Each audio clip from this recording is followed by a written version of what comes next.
Declaraciones de Vicente Romero, el ministro del Interior, quien estuvo con nosotros ayer, y la razón no solamente era por el venidero debate sobre su censura, sino también porque 35 alcaldes han han firmado una petición para pedir, valga la redundancia, al Congreso, una recapacitación y alegar que ellos están pidiendo la continuidad de Vicente Romero en el cargo de ministro del Interior. Uno de esos 35 alcaldes es nuestro primer invitado, Francis Allison, alcalde de Magdalena. Francis, buenas noches. Hola, Pancho. Gracias por la invitación. ¿Por qué es que 35 alcaldes firman esta petición y tú eres uno de ellos? A ver, el Perú está viviendo una segunda ola de violencia. Segunda, siendo la primera, ¿cuál? Sendero Luminoso y el MRTA. Nuevamente las calles estaban bañándose en sangre. Todos los días vemos cómo asesinan a peruanos y peruanas por un teléfono. Y creemos que momentos como este, excepcionales, requieren pues de medidas excepcionales, pensadas, con calma, no políticas, no efectistas, sino más bien efectivas. Creo yo que los peruanos somos los mayores testigos quizás del mundo en saber que los cambios de ministro del Interior no sirven para absolutamente nada. Sagasti tuvo en promedio un ministro diferente del Interior cada 3 meses. En 9 meses de presidencia tuvo 3 ministros. Vizcarra tuvo en promedio 1 cada 6 meses. Entonces, Pancho, ¿qué más necesitamos los peruanos para saber y entender que el cambio de ministro no va a servir de absolutamente nada? Llegará otro peruano que tampoco tiene vara mágica a hacer todo de nuevo y a dejar por la mitad el trabajo que se está avanzando. Por ejemplo, el actual gobierno ha pedido una delegación de facultades legislativas por 120 días, el Parlamento le ha dado por 90. Gran parte de estas medidas legislativas que han aprobado eran efectivamente para seguridad ciudadana. El plazo recién vence el 20 de diciembre. O sea, ni siquiera ha vencido el plazo para que sigan aprobando normas vinculadas a la seguridad ciudadana y mucho menos para que ejecuten esas nuevas normas y ya queremos sacar al ministro. Yo doy acá un ejemplo. El grupo GEIN, que fue fundamental para destruir a Sendero Luminoso, fue fundado el 5 de marzo de 1990. Año y medio después, en septiembre de 92, Abimael estaba enjaulado. No digo apresado, estaba enjaulado como merecía. Bueno, ¿qué hubiera pasado si con la bomba de Tarata, que fue en julio de 92, o sea, antes de la detención de Abimael, 2 meses antes, hubiéramos dicho no sirve para nada, hay que votarlos a todos los del grupo GEIN, ¿para qué sirven si han puesto una bomba en Miraflores y ellos no se dieron cuenta ni la pudieron prevenir? Nos hubiéramos quedado pues en la captura del siglo, ¿no? Entonces creemos nosotros, no que estemos perfectos, sino más bien entendemos que las cosas no van mal y aparte entender que el Perú es parte de una región que se ha vuelto altamente violenta, es una corriente latinoamericana. Y entonces creemos firmemente que no es momento de cambios de ministros, es momento de estar juntos, es momento de justamente enfrentar esto juntos. O sea, por ejemplo, más que una censura del Parlamento al ministro, esperamos que luego que acabe la delegación de facultades legislativas para seguridad ciudadana, el propio Congreso también legisle otras leyes que también se necesitan. Pero, por ejemplo, creo yo... Hace no mucho, tú en una entrevista criticabas al gobierno de Dina Boluarte, decías... criticabas el liderazgo en la lucha por la seguridad ciudadana y la responsabilidad recae en el ministro del Interior. No, sin duda. Entonces, ¿no ves alguna contradicción en tu discurso? No, en lo absoluto. Justamente, a ver... ¿Está haciendo buen trabajo? No. La presidenta en seguridad ciudadana no está haciendo... ¿Y el ministro? El ministro ha comenzado a caminar. El ministerio ha comenzado a caminar. ¿Cuándo ha comenzado a caminar? En los últimos 45 días aproximadamente estamos viendo más capturas de bandas vinculadas al crimen organizado. No solamente la captura de ayer de 4 terroristas, sino también, Pancho, hemos visto muchas capturas últimamente de extranjeros que se dedican a la extorsión, a la trata de personas, en fin, ¿no? Entonces, yo no creo de ninguna manera que la presidenta esté liderando ni que sea a la altura de la lucha contra la delincuencia y el crimen organizado, y lo reclamo cada vez que salgo en televisión. Ella debería liderar eso y no lo está haciendo. Segundo, No es que las cosas vayan bien, repito. Justamente por eso creo que debemos mantenernos en el camino que hemos comenzado. Si le hemos dado facultades legislativas al Ejecutivo por 90 días, al menos esperemos pues los 90 días y demos un plazo adicional para ver cómo funcionan esas normas y, por ejemplo, dentro de las normas se ha aprobado la transferencia al Ministerio del Interior de varios millones para inventar, crear grupos como el Grupo Greco, ¿no es cierto?, que van a trabajar justamente contra lo que son secuestros, el gota a gota, extorsiones. Entonces, recién estamos empezando y creo que no es momento de cortar el inicio de este caminar. Bien, vamos a leer el comunicado que se presentó el día de ayer de los 35 alcaldes de distintos partidos. Era una firma, digamos, multipartidaria. Tenemos el comunicado. Los alcaldes que suscribimos el presente comunicado, expresamos nuestra preocupación ante la moción de censura que ha promovido un sector del Congreso de la República en contra del general de la Policía, Vicente Romero Fernández, ministro del Interior. El tercer punto es el que quería puntualizarlo, valga la redundancia. Censurar al ministro no resolverá la problemática tan aguda en inseguridad ciudadana. Entonces, tú mencionabas que la solución es mayor liderazgo por parte de Dina Boluarte. ¿Cuál es la solución que promueves tú? O sea, ¿cómo se materializa ese liderazgo que debe mejorar Dina Boluarte? Bueno, lo que pasa es que en ese momento la presidenta debería levantarse y acostarse pensando en el problema número uno de Perú y cómo resolverlo. La falta de seguridad ciudadana y no estar en tanto viaje, ¿no? Segundo, claramente se tiene que dar apoyo decidido a la Policía Nacional de Perú. Presupuesto, no solamente para logística, una institución que tiene malograda 47% de la flota vehicular, los laboratorios de criminalística abandonados, la inteligencia desaparecida. O sea, es un desastre lo que hemos hecho con la policía en décadas y hoy estamos pagando las consecuencias. Algo fundamental, Pancho, proteger a los policías. Este es el único país donde un policía va preso por disparar a un maleante armado.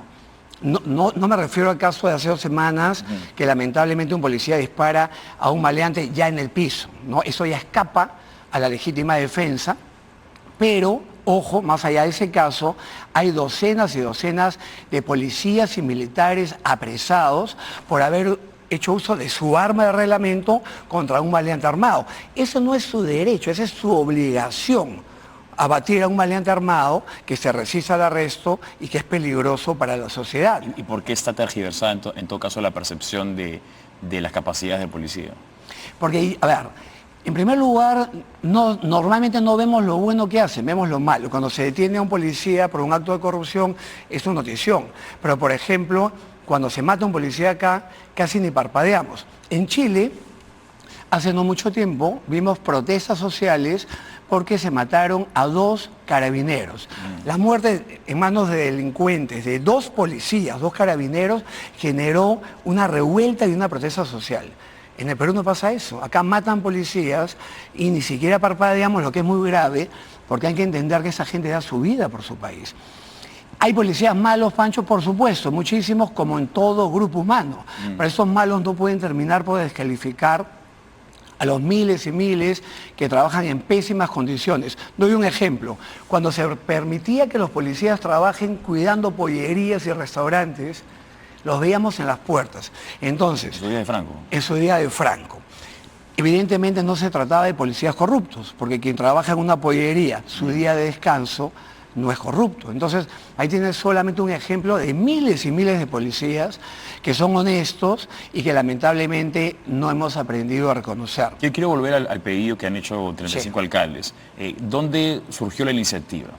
¿Fue por parte del alcalde de Lima? No. ¿Dónde vino la iniciativa? Fue una iniciativa de alcaldes. Me parece que el primer alcalde que inició esto fue el de San Miguel, Eduardo Blés. Él me mandó a mí, por ejemplo, un comunicado que yo cambié en mucho, porque evidentemente yo sí creo que estamos en problemas y que las cosas no se han hecho a la perfección y no el comunicado original que era como que todo estaba bien. Sin embargo, debo decir, por ejemplo, que estuve siempre de acuerdo con el fondo. no cambiar ministros como cambiamos de calcetines. Tú le pides no... paciencia al pueblo peruano en todo caso de que sí está funcionando. Ojo, estoy totalmente de acuerdo con la desesperación de los ciudadanos. Porque el 94% de los peruanos considera que no funcionó el estado de emergencia y el 82% considera que Dina Boluarte no está haciendo buen trabajo en materia de seguridad. Estoy de acuerdo. Realmente son ellos, muchos de ellos son tus vecinos de Magdalena también seguramente. Y estoy de acuerdo con ellos en ambas cosas. Queremos resultados ahorita, están desesperados. Sí, Pancho, a ver, y justamente a eso quiero llegar. Primero, yo también siempre he dicho y repito hoy que los estados de emergencia no han funcionado.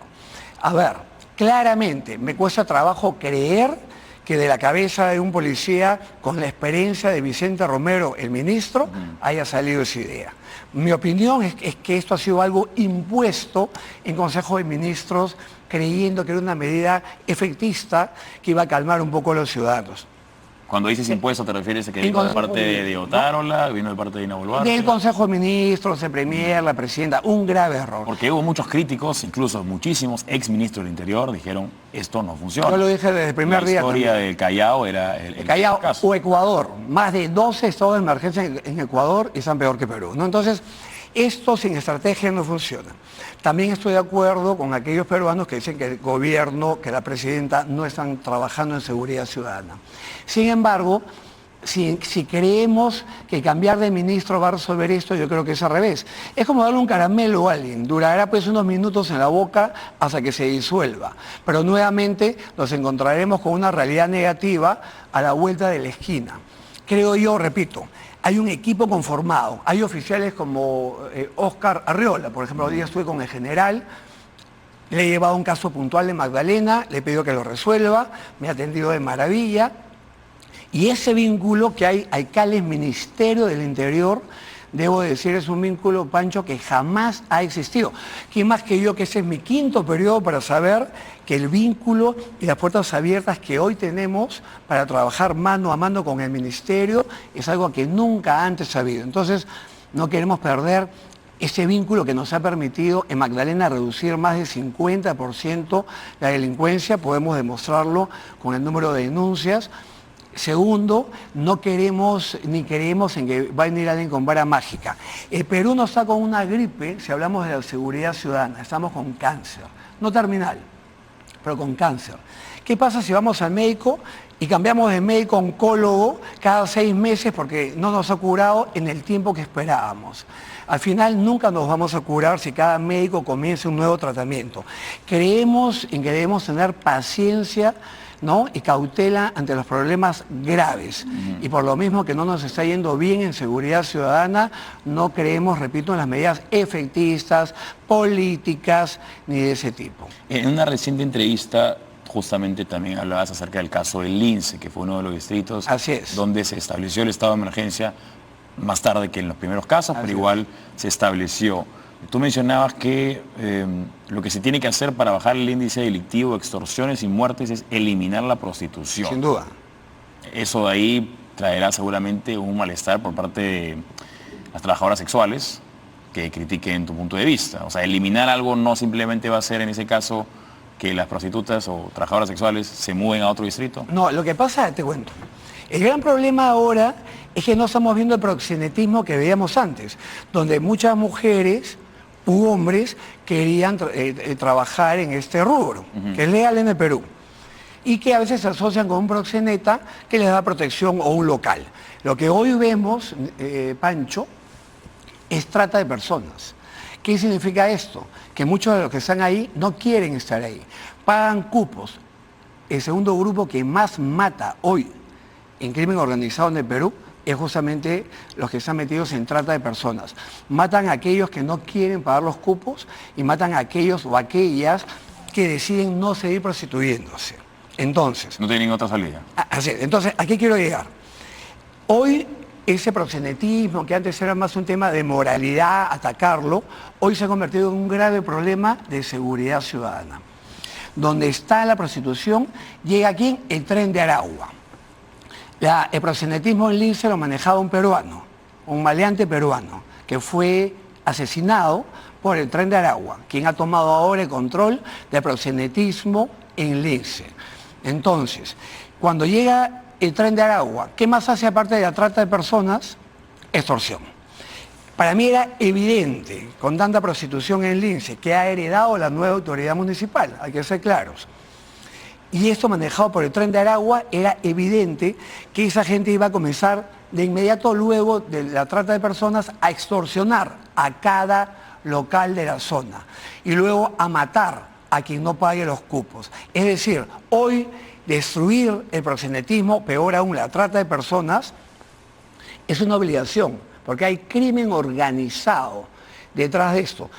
Por ejemplo, en Magdalena, cuando a inicios de año, Pancho, sacamos a todos los lavacarros de la zona comercial y lo hemos mantenido impecable. Ya los lavacarros de la zona comercial de Magdalena tenían una mafia encima cuando llegamos este año, que les cobraba a ellos por estar ahí, ya habían lotizado la calle. Y eso hacía que los lavacarros sean sumamente violentos con los vecinos de Magdalena o los que van a la zona comercial a comprar, porque tenían estos que pagarle a la mafia. Y por tanto, había, por ejemplo, uno que le decían el colombiano, que parece que era de ese país, que exigía 20 soles por extorsionar y sacabas a chaveta si no le pagabas. No queda uno de esos en Magdalena. Entonces, vemos que actividades que antes eran frecuentes son tomadas por mafias y esto no podemos permitirlo. Si dejamos esta mafia que controlaba los lavacarros, el siguiente paso era la extorsión. ¿Y sucede lo mismo con otro tipo de ventas ambulatorias? Por ejemplo, otro alcalde, el alcalde Miraflores, ha sido duramente criticado por tratar de eliminar la venta ambulatoria en su distrito. ¿También está tomada esa venta ambulatoria? No. Por parte la de venta ambulatoria que está tomada es esta callejera que no termina siendo ambulatoria, sino que ya tomó un lote en la vía pública, ¿no es cierto? Con carritos fijos, en fin. Eso no hay en Magdalena. Lo que hay en Magdalena, y lo permitimos, es algunas señoras que son adultas mayores, que caminan, Pancho, con un ganchito, con algo. Eso no nos molesta, es gente chambeando, y lo que sí debemos evitar es la gente que toma espacios. La gente que toma espacios y lotiza la calle es como la de Gamarra y es como la de otros lugares, es así. Responde también a mafias que venden los espacios, que lotizan. Eso no hay en Magdalena. Otra medida que fue popular e impopular al mismo tiempo por diferentes sectores fue la pena de hasta 30 años por el robo de celulares. ¿Cuál es tu impresión sobre esta pena? Yo estoy totalmente de acuerdo con mantener a los delincuentes el mayor tiempo posible en la cárcel. Te explico. No hay que ver a la ley más que como lo que es, una herramienta. La herramienta no repara el motor sola. El mecánico necesita esa herramienta. Es decir, poner penas altas va a servir para dos cosas. No es que apruebas la ley y los que roban celulares ya no van a robar porque se van a asustar. Ellos creen que jamás van a ser detenidos. Pero nos sirve para dos cosas. Primero, Pancho, cuando detenemos, dejamos en la cárcel por mucho tiempo al maleante y no que sale pues cada 2 años a seguir robando. Segundo, lamentablemente sí hay niveles de corrupción en el Poder Judicial y en la Fiscalía. No son la mayoría, son una minoría. Pero todos los peruanos sabemos cómo fiscales y jueces corruptos andan liberando a maleantes y el mejor ejemplo es el maldito Cris. Pero ahí la teoría era que esa fiscal había sido amenazada por parte del mismo Tren de Aragua. Bueno, si fue amenazada debió comunicarlo antes de soltar a un maleante para que salga a la calle, ¿no es cierto?, a matar a un policía. No estoy justificando, estoy simplemente mencionando que... Bueno, es que si comienzan, a ver, repito, momentos excepcionales requieren de medidas excepcionales. Si tenemos que volver a los jueces sin rostro en el Perú, volveremos pues, aunque se queje la Corte Interamericana y tonterías. Acá mano firme y dura nuevamente y repito, tenemos que tomar medidas de estas. Por eso, por ejemplo, hace una semana la buena noticia fue la condena a cadena perpetua de un maleante que mató a un joven peruano por robarle el celular. Por favor, ¿qué otra pena merece alguien que mata por un teléfono? Entonces, no es que prevenimos la muerte de ese joven, murió igual con esa ley. Pero lo que hemos logrado con esa ley es que ese maleante no enlute a ninguna otra familia. ¿Por qué? Porque va a ir preso de por vida. Nunca más va a salir y nunca más va a matar. Porque tampoco queremos en esa tontería de que los maleantes violentos que matan por un teléfono se van a rehabilitar. La expulsión de extranjeros, también recientemente aprobada. Ahí tengo un gran debate, te digo por qué. El Código Penal es de 1991 y desde que entró en vigencia en el año 91, estamos 2023, ya tenía en el artículo 30 la expulsión de todos los extranjeros por todos los delitos luego de cumplir su condena. Hoy el gobierno lo ha cambiado para expulsión luego de la condena, pero solamente para un número determinado de delitos. Antes era para todos. Escuché en una entrevista a una asesora del ministro del Interior que decía, no, antes era solo para narcotráfico. No es así. Antes era para todos los delitos. O sea, tú extranjero, delinques en el Perú, te meto preso y cuando acabas tu condena, te voto. Y no vuelves nunca más, según la ley, porque igual vuelven a entrar. Entonces, lo que sí me llamó la atención, Pancho, es que alcaldes por figurar y querer salir en televisión hablaban de la expulsión sin condena. Eso se llama impunidad. Seríamos, pues, nos hubiéramos convertido en el paraíso de los maleantes, el país donde delinques y tu pena es que te paguen el pasaje de vuelta a tu país. Pero ¿dónde pones tú, en qué cárcel metes a la cantidad de extranjeros que están en el Perú delinquiendo? Porque también tenemos un problema de hacinamiento. Sin duda. A ver, acá hay dos temas que ver. Primero, el Perú sí necesita cárceles. Y creo yo, con aislamiento y una hora de patio para los líderes de organizaciones criminales. O sea, lo que hicimos contra Sendero y el MRTA se debe repetir ahora en gran parte. Sin embargo, mientras construimos cárceles en ese Estado peruano lentísimo, que va a demorar más de 10 años en hacer un próximo penal, creo que la preocupación nuestra no debe ser si están cómodos, incómodos. Creo yo que si la cárcel de 4.000 debemos meter 400.000, la verdad no me preocupa. Y en el caso de los venezolanos o extranjeros, porque bueno, es para extranjeros, no precisamente para venezolanos, en el caso de extranjeros que se encuentren en condición migrante irregular, también esta medida permite la expulsión de ellos. A ver, para acabar con lo otro, no me preocupa la comodidad del preso en el penal, me preocupa la seguridad ciudadana y cuidar la vida de los peruanos y mujeres de este país, ¿no es cierto? O sea, todos adentro, mientras construyamos más penales, estarán pues incómodos, su derecho a la comodidad, a la libertad y a mucho más lo han perdido delinquir. Como el caso de Salvador. No, yo no, a ver, yo no soy seguidor de Bukele. No, pero en las imágenes que se hicieron internacionalmente conocidas, donde veías a estos delincuentes en hacinamiento o no cómodos al menos, y la premisa era ya no me importa lo. La idea es hacer cárceles, pero mientras tanto creo que no es importante la comodidad de maleantes, sino la seguridad de la gente de bien del país. Respecto a Bukele, no creo que haya nada que copiar de él, absolutamente nada. Creo más bien que Bukele ha copiado bastante de Perú, de lo que hicimos en los 90 contra el terrorismo.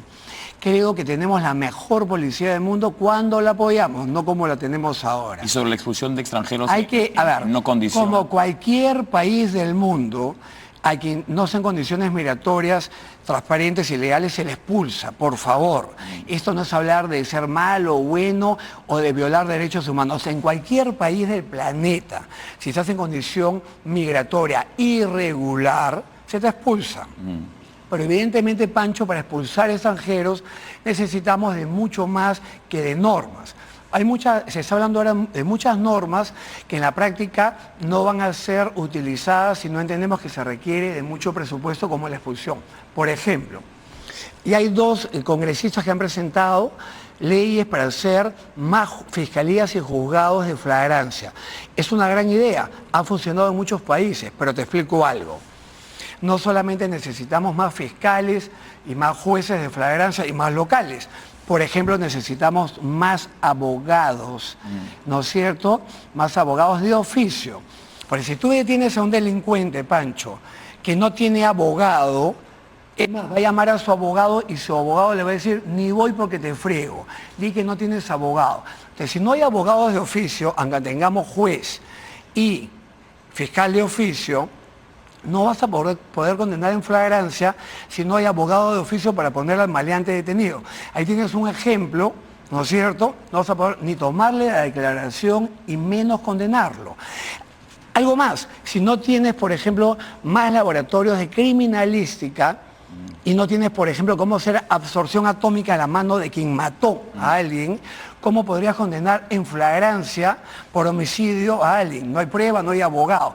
Entonces... Bien, pero sí. Vamos a ir a una breve pausa, Encantado, Francis, encantado. y vamos a ir con el alcalde de Magdalena, Francis Allison. Hemos estado hablando de la delincuencia, de la inseguridad en el Perú, que es el problema más álgido para todos los peruanos en este momento. Para terminar, Francis, estábamos... a terminar la idea, ¿no? Hablamos sobre la casi incapacidad o la imposibilidad logística de poder expulsar a casi 500.000 de extranjeros e impedir que vuelvan a ingresar. ¿No? Claro. Sí. Pero otro tema, otra noticia es que en la Comisión de Constitución se aprobó el dictamen para que los alcaldes, gobernadores y vicegobernadores puedan volver a ser elegidos, al menos una vez. Recordemos que de 2015, antes sí podía haber una reelección continua, indefinida, y desde 2015 no fue así. Vamos a los mundos paralelos a ver una breve explicación. Amigos, el día de hoy estamos camino a la Comisión de Constitución porque vamos a debatir este importante proyecto de ley que he presentado ya hace un tiempo atrás para permitir la reelección de alcaldes y gobernadores regionales. Yo la verdad que al haber estado en los fueros municipales sí creo absolutamente en que hay excelentes alcaldes. Hay alcaldes, gobernadores regionales que sí realmente tienen un verdadero compromiso con sus ciudadanos. 12 votos a favor, 6 en contra, 3 abstenciones.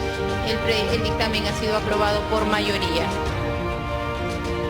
Lo que es esencial tener en cuenta es que ellos no se van a reelegir por sí mismos solamente porque postulan, sino tendrán que ser ustedes los... Muy bien, era una pequeña explicación de la congresista de Fuerza Popular Patricia Juárez, explicando justamente esta medida, como mencionábamos. Antes de 2015, elección ilimitada. Después de 2015, no reelección. En tu caso, truncó de cierta manera tu carrera. Tú fuiste alcalde de Magdalena 4 veces. Luego eso impidió que puedas volver a ser reelegido. Un periodo no fuiste, ahora eres nuevamente alcalde. ¿Cuál es tu opinión acerca de la reelección en alcalde? Bueno, evidentemente yo soy de acuerdo con la reelección, no porque yo haya sido reelecto. Creo que es un acto democrático que la gente pueda decidir quién se queda y quién se va. Segundo, entender que menos del 20% de alcaldes, menos del 20% era reelegido. Más del 80% no era reelegido por más que lo intentaba. Porque efectivamente, como tú has dicho, quien reelige es el elector, no es uno mismo que se reelige porque quiere. Algo más, es evidente a la luz de los hechos que la no reelección ha sido mala para los municipios, porque evidentemente no tenemos la cuota de alcaldes expertos que siempre había antes, ¿no es cierto? Mucha gente me dice a mí, ¿cómo has hecho eso tan rápido? ¿Cómo?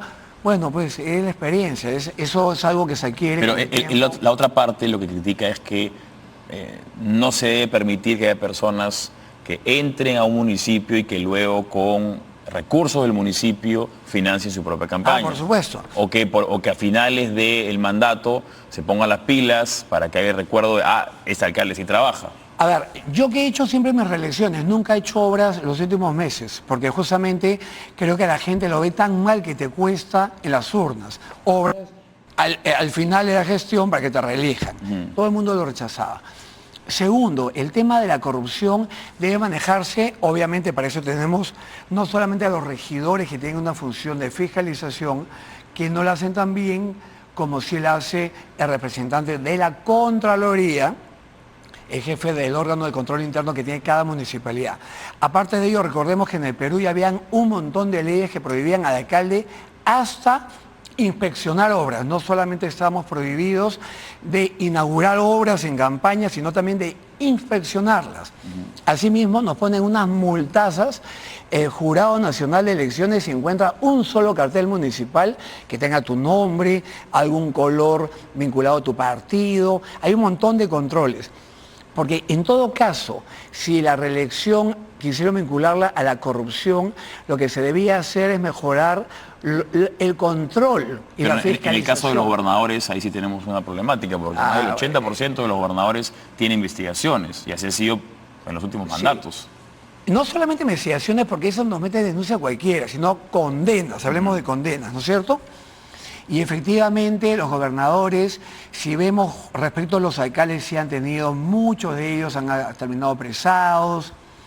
Y porcentualmente, fíjese cuántos gobernadores hay frente a los más de 1.800 alcaldes que efectivamente han sido condenados, algunos, pero muy pocos en proporción a los más de 1.800. Segundo, ellos manejan cientos de millones, los municipios peruanos son la mayoría municipios con escasos recursos.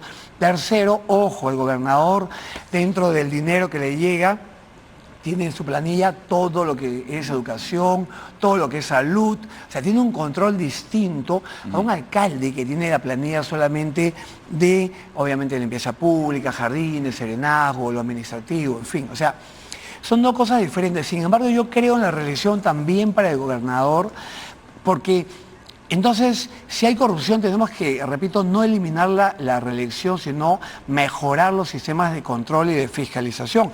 Es más, ¿en cuántos países de Latinoamérica no hay reelección hoy? Perú, ojo, y Colombia, solamente 2. Y en el caso, por ejemplo, de los congresistas, que todavía no ha sido tocado, pero ya es algo que se ha evaluado o ha sido propuesto por varios congresistas actualmente. En el 2018, recordemos, hubo un referéndum donde se impidió la reelección y en ese momento el referéndum fue alabado por muchas personas para impedir la reelección. Yo creo que al igual que el nivel de alcaldes ha bajado con la no reelección, también creo que el nivel parlamentario también es inferior al de antes. Creo que hacer la carrera política, ir aprendiendo con el tiempo y también incluso de los propios errores, es fundamental para darle una clase política de nivel al país, ¿no? Y no lo que tenemos. Creo que los peruanos merecen mucho más y mucho mejor que la clase política que hay en el país. Algo más, respecto a la reelección, es importante saber que los países menos corruptos de la región, que son Chile y Uruguay, tienen reelección. Ya no indefinida en Chile, pero ambos tienen reelección. Bien, entonces hay también, por supuesto, vecinos de Magdalena que tienen opiniones contrarias a ti. Vamos a ver justamente un video que hemos encontrado en las redes sociales, sí. Mundos Paralelos. Hola, soy Carlos Rosas y me encuentro en la zona comercial de Magdalena del Mar.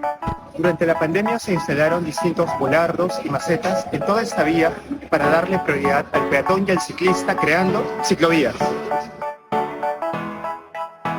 ¿Y en qué se ha convertido ahora? En una cochera pública. Francis Allison es el nuevo alcalde de Magdalena y una de sus promesas de campaña fue eliminar todos los espacios ganados para el peatón, además de las ciclovías. Y hoy, que es alcalde, lo está cumpliendo. Eso significa un grave retroceso para la movilidad sostenible, ya que aumenta la contaminación ambiental y la contaminación sonora. Señora Allison, ¿cuál va a ser su plan para combatir el cambio climático? ¿Cuál va a ser su política de derecho en la ciudad, señora Allison? ¿Más cemento para los autos y menos espacio para los transeúntes? Y finalmente, ¿quién va a ser su prioridad? ¿El auto particular o el peatón? Che. ¿Qué opinas de estos? Yo opino que tiene toda razón el muchacho. Por eso, si van mañana a esa misma calle, van a encontrar otra ciclovía que hemos hecho nosotros, que conecta a Magdalena con Pueblo Libre, con San Miguel, con Jesús María, y llegando por la Marina hacia la avenida Salaverry, puedes ir al centro de Lima, y hacia la derecha a las ciclovías que te llegan hasta Chorrillos. Este video está fuera de tiempo. Es un video anterior, Antiguo. Apenas llegamos, estamos remodelando cosas, y claro, si hubiéramos dejado sin la ciclovía, tendría toda la razón el video, lo tuvo en su momento porque no sabían ellos lo que venía, ¿no? Estamos haciendo ciclovías importantes. Pancho, en el Perú se han venido haciendo las cosas mal. Las ciclovías también, pedacitos de ciclovías no interconectadas ni seguras. Hoy estamos haciendo en Magdalena ciclovías interconectadas y seguras, las mejores de Lima. La siguiente que viene va también del Mercado hacia la Costa Verde, que te permitirá llegar por las ciclovías de la Costa Verde hasta la punta y hasta Chorrillos por la parte baja. Y luego vienen muchas más, pero nada de engañamuchachos, ¿no? Pedacitos de ciclovías que acaban de pronto. Eso no... Hay que respetar a la gente. Así es. Francis Allison, alcalde de Magdalena, gracias por estar con nosotros Pancho, en Mundos Paralelos. Gracias. Vamos a una pausa nuevamente.